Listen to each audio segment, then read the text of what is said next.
శ్రీమాత్రేకాయ నమః. యూట్యూబ్ ప్రేక్షకులంతా కూడా నమస్కారం అండి. నేను పాలపర్తి గురునాథ శర్మ, జ్యోతిషం వాస్తు సిద్ధాంతిని.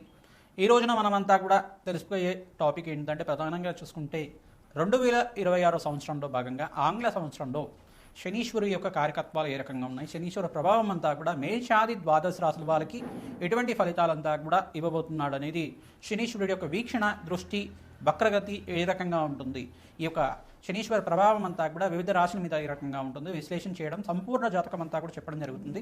గోచార చక్రవశాత్తు అంతా కూడా సంపూర్ణ విశ్లేషణ అంతా కూడా 2026 ఫలితాలంతా కూడా ఆంగ్ల సంవత్సర ఫలితాలంతా కూడా జనవరి నుంచి డిసెంబర్ దాకా వివిధ గ్రహాల యొక్క స్థితిగతి ఏ రకంగా ఉంటాయి, ప్రధానంగా చూసుకుంటే శనీశ్వర ఫలితాలంతా కూడా ఏ రకంగా ఉంటాయి అనేది తెలుసుకోవడం జరుగుతుంది.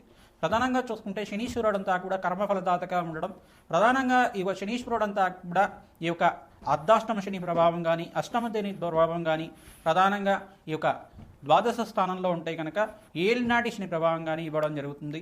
జన్మరాశిలో ఉంటే కనుక ఈ యొక్క జన్మదోషం అని చెప్పేసి ద్వితీయ స్థానము జన్మస్థానము విజయస్థానంలో ఉంటే కనుక ఈ యొక్క శనీశ్వర ప్రభావం అంతా కూడా ఏలినాటి శని ప్రభావం అనేది ఉంటుందనేది తెలుసుకోవడం జరుగుతుంది. కర్మఫలదాత ఎప్పుడైనా కానీ మానవాళికంతా కూడా పూర్వజన్మలో చేసుకున్న ఫలితాలంతా కూడా అది పుణ్య ఫలితాలు అయితే కనుక రాజయోగాలు ఇచ్చే విధంగా మారుతూ ఉంటాయి. విపరీత రాజయోగం ఇచ్చే గ్రహంగా చెప్పడం జరుగుతుంది. రాజ్యాధిపత్యం కావాలన్నా శనీశ్వరుడు అనుగ్రహం కావాలి, ధనధాన్యాది సమృద్ధి కావాలి, రాజయోగం సిద్ధించాలి, రాజ్యాధిపత్యం కావాలి, ఉన్నతమైన స్థితి కావాలంటే, జీవితంలో ధర్మబద్ధమైన జీవితం జీవించాలంటే ప్రధానమైన గ్రహం అంతా కూడా శనీశ్వరుడు అని చెప్పుకోవడం జరుగుతుంది. ప్రధానంగా ఎవరైతే ధార్మిక జీవితం అంతా కూడా పుణ్యవంతమైన జీవితం జీవిస్తుంటారో వాళ్ళకంతా కూడా ధర్మ ఫలితాలు ఇచ్చే విధంగా, పుణ్య ఫలితాలు ఇచ్చే విధంగా, న్యాయప్రదంగా ఉండే జీవితం అంతా కూడా యోగకరంగా ఉండే విధంగా శనీశ్వరుడు అంతా కూడా న్యాయ నిర్ణేతగా ఉండి పుణ్య ఫలితాలు ఇచ్చే విధంగా మారుతూ ఉంటారు. ప్రధానంగా చూసుకుంటే శనీశ్వరుడు అంతా కూడా కర్మ ఫలితాలు, ఎవరైతే కనుక దుష్కర్మలు చేస్తే ఆ ఫలితాన్ని కూడా ఇక్కడే అనుభవించే విధంగా చేస్తారు. ఈ యొక్క పుణ్య కార్యక్రమాలు చేసుకుంటే కనుక, దైవ చింతన దైవభక్తి ఉంటే కనుక వాళ్ళకి అఖండమైన పుణ్యయోగాన్ని, విపరీత రాజయోగాన్ని, ఆనందమైన జీవితం తీయడానికి వంశాభివృద్ధికి కారణమవుతారు శనీశ్వరుడు అంతా కూడా. కర్మఫలదాత ఇచ్చే ఫలితం అంతా కూడా అఖండమైన పుణ్య ఫలితాలు ఉంటాయి. ఈ యొక్క శనీశ్వరుడు యొక్క మార్పు అనేది ప్రధానంగా చూసుకుంటే స్థిరంగా ఉంటుంది. ఎక్కువ 2.5 సంవత్సరాల దాకా ఒక రాశి నుంచి ఇంకో రాశికి మారడం జరుగుతుంది. స్థిరత్వంగా మందగమనుడు అని చెప్తారు. ప్రధానంగా చూసుకుంటే నిదానంగా నడిచేవాడు. ప్రధానంగా శనిశ్చరాయే నమః అంటే శనీశ్వరుడు అని చెప్పేసి అంటే కనుక నిదానంగా నడిచేవాడు అని చెప్పేసి అని మందగమనుడు అంటారండి. అయితే శనీశ్వరుడు అంతా కూడా ప్రధానంగా ఛాయా మార్తాండ సంభూతుడిగా చెప్పడం జరుగుతుంది. సూర్య భగవానుడి యొక్క పుత్రుడిగా, న్యాయ నిర్ణేతగా, న్యాయ ధర్మ ప్రధానమైన జీవితం జీవించే విధంగా, మానవాళికంతా కూడా కర్మ ఫలితాన్ని అనుభవించే విధంగా, మోక్ష జ్ఞానాన్ని ప్రసాదించే విధంగా, రాజయోగాన్ని ఇచ్చే విధంగా ఎటువంటి ఫలితాలంతా కూడా ఇవ్వబోతున్నాడు 2026 ఫలితాలంతా కూడా విశ్లేషణ చేయడం జరుగుతుంది. ప్రధానంగా శనీశ్వరుడు ప్రీతికరంగా ప్రతినిత్యం కూడా కాలభైరవ స్వామి దేవాలయంలో అందరూ కూడా ఈ యొక్క అష్టమి, నవమి, ఏకాదశి తిథుల్లో కానీ, దశమి తిథుల్లో కానీ, త్రయోదశి తిథుల్లో కానీ, మాస శివరాత్రి రోజైనా కానీ, అమావాస్య పౌర్ణమి వేళల్లో కూడా ప్రదోషకాలంలో, ప్రధానంగా ప్రదోషకాలంలో ఎవరైతే కనుక కూష్మాండ దీపాన్ని, తెల్ల గుమ్మడికాయనంతా కూడా ఈ యొక్క గుమ్మడికాయ దీపం అంటారు, దీన్నంతా కూడా కూష్మాండ దీపం అంటారు, ఉప్పు దీపం అని చెప్పేసి అంటారు. ఈ యొక్క రాళ్ళు ఉప్పునంతా కూడా తీసుకొని ఒక పళ్ళెంలో వేసుకొని దాని మీద ఒక 2 తమలపాకులు పెట్టి ఈ యొక్క కూష్మాండ దీపాన్ని వెలిగించడం వల్ల, నువ్వుల దీపంతో వెలిగించడం, దాని మీద నల్ల నువ్వులు జల్లడం వల్ల, నవధాన్యాలు జల్లడం వల్ల సకల గ్రహదోష నివారణ జరుగుతుంది. కాలభైరవ స్వామి దేవాలయంలో కానీ, అమ్మవారి దేవాలయంలో, దుర్గామాత దేవాలయంలో కానీ, మహాకాళి దేవాలయంలో కానీ, మహాలక్ష్మి దేవాలయంలో కానీ ఈ కూష్మాండ దీపాన్ని తరచుగా వెలిగిస్తూ ఉండాలి. ఎవరైతే కనుక ఈ తిథుల్లో విశేషంగా చేస్తూ ఉంటారంటే మీకంతా కూడా శనీశ్వర గ్రహదోష నివారణ కలుగుతుంది, కర్మదోష నివారణ కలుగుతుంది, తద్వారా వంశాభివృద్ధి కలుగుతుంది. అఖండమైన రాజయోగము, ధన సంపదలంతా కూడా సిద్ధించడానికి, విపరీత రాజయోగం ఇచ్చడానికి అంతా కూడా మీకు జరుగుతుంది. ప్రధానంగా చూసుకుంటే ఈ యొక్క శనీశ్వరుడు అంతా కూడా రాజయోగ కారకుడు.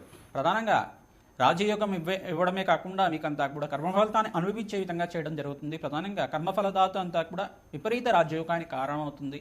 పుణ్య కార్యక్రమాలు ఆచరించాలి. ప్రధానంగా గోమాత సేవ చేయడం, బీదవాళ్ళకి అంతా కూడా అన్నదానం చేయడం, పేదలకు అన్నదానం చేయడం, వస్త్రదానం చేయడం విపరీత రాజయోగానికి కారణమవుతుంది. దేవాలయ ప్రాంగణంలో మీరు అన్నదానం చేస్తూ ఉండడం వల్ల మేషాది ద్వాదశ రాశుల వాళ్ళకి విపరీత రాజయోగం సిద్ధించడానికి ఆస్కారం ఉంటుంది. ఈ 2026లో అందరూ కూడా గోమాత సేవ విశేషంగా ఆచరించాలి. పచ్చిక, తెలగపిండి, గ్రాసాన్ని ఇక గోమాతకి తరచుగా సమర్పిస్తూ ఉండడం వల్ల విపరీత రాజయోగానికి మారడం జరుగుతుంది. ప్రధానంగా గ్రహస్థితి అంతా కూడా ఏ రకంగా ఉందో చూసుకుందాం. ప్రధానంగా 2026లో ప్రధానంగా చూసుకుంటే డిసెంబర్ నెలలో మాసాంతంలో అంతా కూడా ధనుసు రాశిలో అంతా కూడా చతుర్గ్రహ కూటమి సంభవిస్తుంది.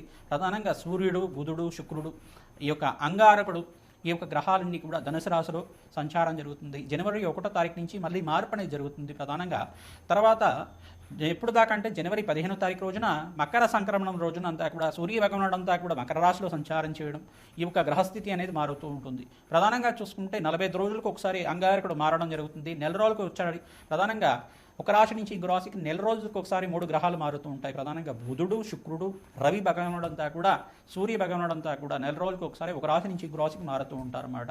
15వ తారీఖు నుంచి మారిన సూర్య భగవానుడు మళ్ళీ 15వ తారీఖు కానీ 18వ తారీఖు కానీ ప్రధానంగా కుంభరాశిలో సంచారం చేయడం. మళ్ళీ ఇక్కడ చూసుకుంటే రవిగ్రహ ఫలితాలంతా కూడా ఈ రకంగా ఉంటాయి. ప్రధానంగా శనీశ్వరుడు అంతా కూడా చూసుకుంటే మీనరాశిలో సంచారం చేస్తున్నారు, స్థిరంగా ఉంటారు. మీనరాశిలో సంచారం చేయడం వల్ల ఎటువంటి ఫలితాలు వస్తాయి అనేది మేషాది ద్వాదశ రాశి వాళ్ళకి చెప్పడం జరుగుతుంది. రాహు ఫలితాలంతా కూడా చూసుకుంటే రాహు గ్రహం అంతా కూడా కుంభరాశిలో సంచారం చేస్తారు. ఏప్రిల్ 14, 15 తారీఖు లోపల వక్రగతి పొందడం జరుగుతుంది. మరి కేతు అంతా కూడా చూసుకుంటే సింహరాశిలో సంచారం చేయడం ఏప్రిల్ 14, 15 తారీఖులో అంతా కూడా వక్రగతి సంచారం జరుగుతుంది. ఈ యొక్క జూన్ 14వ తారీఖు దాకా అంతా కూడా ఈ యొక్క బృహస్పతి సంచారం అంతా కూడా మిథున రాశిలో సంచారం జరుగుతుంది. మరి కర్కాటక రాశిలో మళ్ళీ అంతా కూడా ప్రవేశం చేయడం, అతిచారం నుంచి తిరోగమనమైన తర్వాత మళ్ళీ యథాస్థానానికి అంతా కూడా రావడం జరుగుతుంది. కర్కాటక రాశిలో ఉచ్చస్థానంలో సంచారం జరుగుతుంది. ప్రధానంగా ఈ యొక్క గ్రహస్థితి అంతా కూడా ఏ రకంగా మానవాళి మీద చూపిస్తుంది, గోచార చక్రవశాత్తు ఆంగ్ల సంవత్సర ఫలితాలంతా కూడా సంపూర్ణ ఫలితాలు విశ్లేషణ చేయడం జరుగుతుంది. అందరూ కూడా మీ యొక్క రాశికి పరిష్కారం ఆచరించుకోండి. లగ్నవశాత్తు ఏ రకంగా ఉన్నాయో చూసుకోవడం జరుగుతుంది. దత్తనాడి ప్రకారంగా మీకు అంతా కూడా జన్మజాతకమే ప్రధానమైన జాతకంగా ఉంటుంది. నాడీ జ్యోతిషం ప్రకారంగా మీకు అంతా కూడా విశ్లేషణ చేసి పరిష్కారం చెప్పడం జరుగుతుంది. కావున మీరంతా కూడా సంప్రదించి మా యొక్క ఫోన్ నెంబర్కి మీ జాతకం అంతా కూడా వాట్సాప్ చేస్తే కనుక మీకు అపాయింట్మెంట్ ఇవ్వడం జరుగుతుంది. జన్మ జాతకాన్ని అంతా కూడా విశ్లేషణ చేసి తగు పరిష్కారం అంతా కూడా యజ్ఞ యాగాది కర్తలు చేసి జప హోమాది కార్యక్రమాలు తర్పణాలంతా కూడా చేసి మీకు పరిష్కారం చెప్పడం జరుగుతుంది. సకల గ్రహదోష నివారణ జరిగితే కనుక మీకంతా కూడా ధనయోగాలు సిద్ధిస్తాయి. ఆకస్మిక ధనలాభం సిద్ధించడానికి ఆస్కారం ఉంటుంది. ప్రధానంగా అప్పుల బాధల నుంచి బయటపడడానికి ఆస్కారం ఉంటుంది. అపముచ్చు దోష నివారణ అవుతుంది. అఖండమైన ఆనంద జీవితం జీవించడానికి ఆస్కారం ఉంటుంది. ఈ యొక్క గ్రహాలంతా కూడా మీరు చేసుకున్న అంటే మానవాళి చేసుకున్న కర్మ ఫలితాన్ని అనుభవించే విధంగా చేయడం, రాజయోగాన్ని ఇచ్చే విధంగా చేయడం, భగవంతుడి యొక్క చింతన ఉండాలి. ప్రతి వాళ్ళకి కూడా భగవంతుడి యొక్క సేవ చేయాలి. ప్రతినిత్యం కూడా పుణ్య కార్యక్రమాలు ఆచరించాలి. దేవాలయ దర్శనం అంతా కూడా చేయడం, పుణ్యక్షేత్రాల దర్శనాలు చేయడం, యాత్రలు చేయడం వల్ల విపరీత రాజయోగం సిద్ధిస్తుంది. అఖండమైన పుణ్యయోగం సిద్ధిస్తుంది. ప్రధానంగా శ్రీమాత్రే నమః. కుంభరాశి జాతకులకి 2026 ఫలితాల్లో భాగంగా ఆంగ్ల సంవత్సర ఫలితాలు సంపూర్ణ ఫలితాలంతా కూడా విశ్లేషణ చేయడం జరుగుతుంది. విశేషంగా శనీశ్వర గ్రహ ప్రీతికరంగా ఎటువంటి దానాలు కార్యక్రమాలు ఆచరించాలి, శనీశ్వర దోషం ఈ రకంగా ప్రభావం చూపిస్తుంది కుంభరాశి వాళ్ళకి.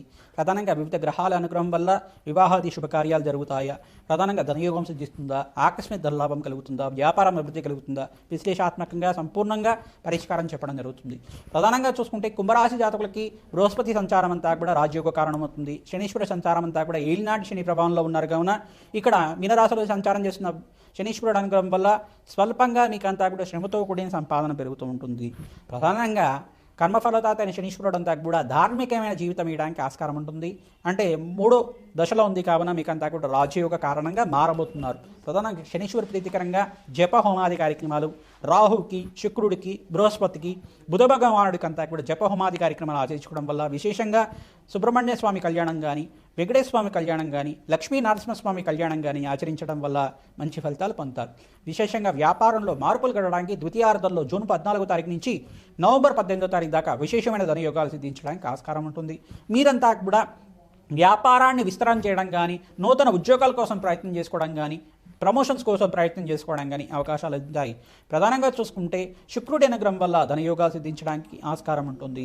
శుక్ర గ్రహానికి ప్రీతికరంగా బొబ్బర్లు దానం చేసుకోవడం, బృహస్పతికి ప్రీతికరంగా శనగలు దానం చేసుకోవడం, రాహు గ్రహానికి ప్రీతికరంగా వీరికంతా కూడా రాశిలో సంచారం జరుగుతుంది. ఏప్రిల్ 14 తర్వాత వక్రగతి సంచారం జరుగుతుంది కావున రాహు గ్రహానికి ప్రీతికరంగా ప్రధానంగా వీరంతా కూడా మినువులు దానం చేసుకోవడం, ఈ యొక్క మారలు అంటే వడమాలంతా కూడా ఆంజనేయ స్వామివారి దేవాలయంలో మంగళవారం పూట, ఆదివారం పూట, గురువారం పూట, శనివారం పూట ఈ యొక్క ఆంజనేయ స్వామివారి దేవాలయంలో తరచుగా మీరంతా కూడా సమర్పిస్తూ ఉంటే తమలపాకు పూజ చేసుకోవడం, సింధూర అభిషేకాది కార్యక్రమాలు ఆచరించడం వల్ల, మన్యుసూక్త పారాయణం చేయించడం వల్ల ధనయోగం సిద్ధిస్తుంది.